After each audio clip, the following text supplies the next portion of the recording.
So I now run in charge of operations. I was appointed as an assistant commissioner to the Met, but seconded to the Home Office to lead the work, and have had at some point 200 staff. Now I'm down to a handful, finishing off our reports and supporting the IOPC in their current court case. But it does mean that there's little I could really talk about Operation Resolve until the court case is over. Yes. Albeit, you know, one of the things I've always got my eye on is what lessons are we learning, where, you know, what can we take away from this, and a point that you and I have discussed in the past is resourcing and running these big national investigations is a major Operation challenge. Resolve is far from, you know, the only such case. Let's make our way through the style here.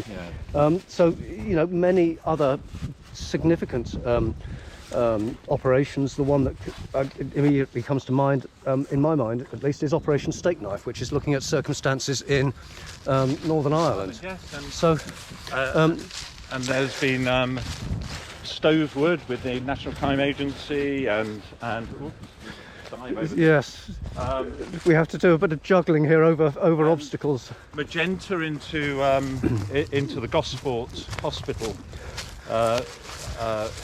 Yes, Deaths. absolutely. You know, big, significant. You know, when you peel away into something historical, it's an extraordinary effort, because you know, it does require really good detective skills, but also organisational skills and judgment about what standards were, and Yes. and how you can really make a view of what should have been done in the day. It's a fascinating job, you know, a marvellous career end, I think, to what has been an interesting career. And so, just developing that thought further. So, what would you say?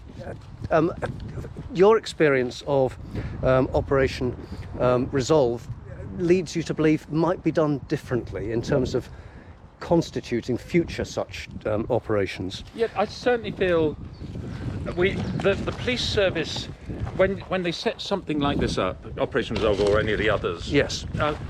You grub around, you try and pull together a team, and you really get people, you know, begged, steal or borrowed from different forces. Yes. And you know, we should be able to pull together a cohort and have a cohort, not a standing army just ready to do something. Yes. But certainly be able to professionally provide for these big operations and these major investigations, some of which might last for years. So, you know, there needs to be a capacity and capability, and also certainly there's a lot of experience and knowledge now in the investigation process of things that happened many years ago. Operation Hydrant has really set a high watermark on some of that. So, you know, there's a lot more we could learn about and share about investigative techniques and managing the victims and the families, not managing them, it sounds like you're trying to control them, working with them, Yes. understanding their needs. Really important and so fundamental to the work that I've been doing. Well, look, we've come to a fork in the footpath, and of course, at this point, it's important to try and establish where we've got to go. I think that's going to therefore be a left. So here we are, the wonderful Ordnance Survey saying that we're a little off path and we need to be more down to the left there. So we have strayed slightly in our conversation, but there's fortunately the stile here. Let's take the stile and see if we can rejoin the designated route in a moment or two. Yeah.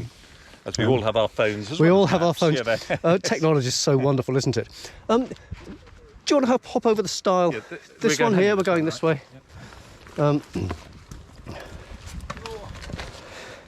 don't intend that there be a news item that says that the Operation Resolve lead has gone missing in deepest Somerset. So we will...